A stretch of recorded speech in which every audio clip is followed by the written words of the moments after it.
విశాఖలో JEE mains exam కు ముగ్గురు విద్యార్థులు ఆలస్యంగా వచ్చారు. ఒక్క నిమిషం ఆలస్యమైనా అనుమతించరాదని నిబంధన ఉండడంతో ఎగ్జామ్ సెంటర్లోకి సిబ్బంది అనుమతించలేదు. దీంతో విద్యార్థులు కన్నీళ్లు పెట్టుకున్నారు.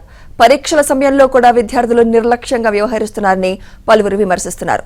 సమయ పాలన పాటించడం లేదని ఆగ్రహం వ్యక్తం చేస్తున్నారు.